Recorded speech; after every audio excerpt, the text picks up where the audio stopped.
Bonjour à tous, lundi c'est l'hippodrome de Marseille, celui de Borelli qui nous accueille pour le Quintet Plus et on va analyser cette course avec François-Charles Truc. François-Charles, bonjour. Bonjour François, bonjour à tous.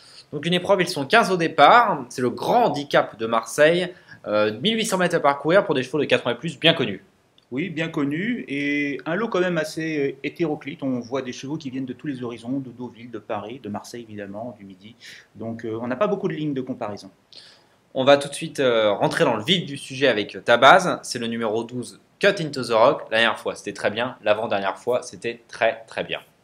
Oui, alors il dépend d'une écurie qui a vraiment le vent en poupe, celle de Johan Gouraud, dont les pensionnaires vont de progrès en progrès, font flèche de tout bois.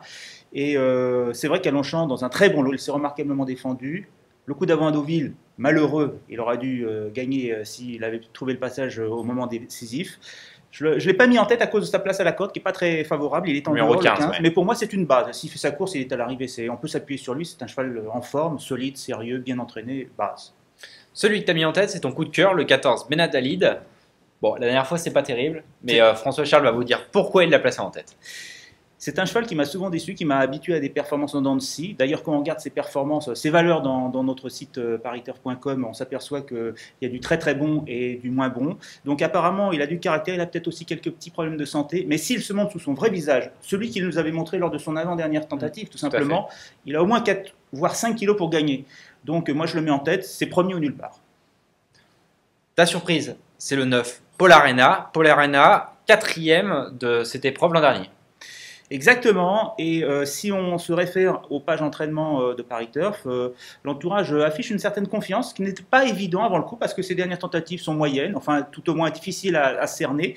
Il semblerait qu'elle ait été un peu réservée pour cet engagement. Or, sur ses bonnes valeurs de printemps, sur ses bonnes performances de printemps, elle a quand même flirté avec les listed, eh bien elle est quand même correctement placée à son poids. Alors je ne dis pas qu'elle va fournir une performance identique, mais ne serait-ce que 80% suffirait pour être à l'arrivée à une cote qui sera vraiment intéressante.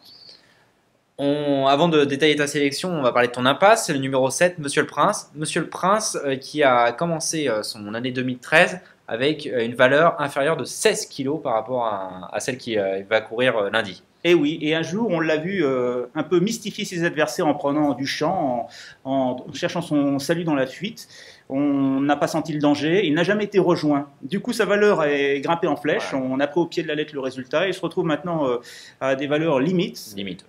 Donc depuis, ça va beaucoup moins bien. Pour moi, même si la piste de Marseille-Borelli n'est pas très sélective, il peut tenter de remettre son scénario en œuvre, et peut-être il ira loin, parce que c'est une piste qui n'est pas très sélective, mais je crois qu'à ce poids, c'est quand même difficile, donc je tente l'impasse. On tente l'impasse. Donc la sélection maintenant. Donc le 14, Benadalid, on en a parlé. Si on compagne à l'entraînement, le 12, Cut into the Rock en deuxième position. Troisième position, Sanzio. Alors lui, c'est un vrai adepte de Marseille-Borelli. Oui, cheval confirmé dans ce genre d'épreuve, sur cette piste, qui est plutôt bien placé dans le bas du tableau et qui retrouve les œillères. Donc ça, c'est un bon indice à mon avis. Je pense que cette fois-ci, il sera plus offensif, comme disent les trotteurs. Il sera en plus monté par Rémi Fradel. Lui connaît la piste de Marseille-Borelli par cœur. Ça fait partie des jockeys du Sud-Est à surveiller de près. En quatrième position, le numéro 6, Hurricane Joe, qui revient, lui, à une valeur, on va dire, à peu près correcte. Oui, il était dans les 44, je crois. 44,5, ouais, je crois. Donc là, il est 4 kilos en dessous. Donc il revient dans une zone de poids qui peut lui permettre de se rappeler à notre bon souvenir. C'est quand même un cheval qui avait donné quelques promesses au cours de l'automne dernier. Donc méfiance. Oui, c'est sûr. En plus, les pensionnaires des Louches sont en bonne forme en cette fin de saison, on va dire. Ensuite, l'As, Silver Green. Silver Green, c'est l'entraînement de François Rowe. C'est la meilleure chance théorique de la course, d'où le numéro 1, on va dire. Un poids limite quand même, je le vois plus placé que gagnant, mais il a sa fraîcheur physique, il a très peu couru cette année, il arrive en forme maintenant. Donc François Rowe persiste dans les handicaps, en général les événements lui donnent souvent raison. Après c'est le numéro 5, Sorellino, Jean-Hugues Boinard qui fait le déplacement à Marseille-Borelli. Voilà, c'est un cheval qui est régulier, peut-être à part la dernière fois c'était moins bien. Oui, il a fait pas mal d'extérieur dans la descente, peut-être un peu défraîchi aussi. C'est quand même dangereux de l'éliminer sur cette contre-performance, car précédemment, à 2 reprises, il avait très bien couru dans des lots qui étaient quand même supérieurs à celui-ci. Ouais, dans des quintés plus, il a couru 3 quintés, 3 fois dans les 5 premiers, donc on le conserve. Ensuite, donc le 9, Paul Arena, on en a parlé. Et enfin, on termine par Après l'amour. Après l'amour, voilà, c'était... Elle a pas été... Il n'a pas... Oui, Après l'amour, c'est un mal. Il n'a pas été très chanceux lors de sa dernière sortie. Un peu le cas de figure similaire à celui du numéro 5, Sorellino, un cheval qui, sur le papier, détient une première chance, mais qui reste sur une performance en demi-teinte.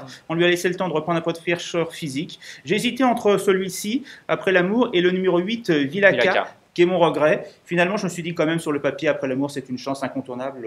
Bon, on le met en fin de combinaison. Donc je répète ta sélection, 14, 12, 15, 6, As, 5, 9 et 3. Un petit conseil de jeu pour nos téléspectateurs, François ? Je conseille un champ réduit au Quintet Plus au 5 sur 5 sur notre site leturf.fr avec comme base 12, 14, 15, 6. Derrière, j'ajoute As, 5, 9 et 3. Donc c'est très simple. Et je refais 4 chevaux au couplet gagnant placé avec mes favoris, donc 14, 12, 15 et 6. Merci beaucoup François Charles. Je vous rappelle que sur leturf.fr, si vous ouvrez un compte, vous avez un bonus de 150 € pour pouvoir faire les jeux que vous propose, pourquoi pas, François Charles dans ce Quintet Plus. Merci François Charles, merci à tous d'avoir suivi. On se retrouve bientôt pour un nouveau Quintet.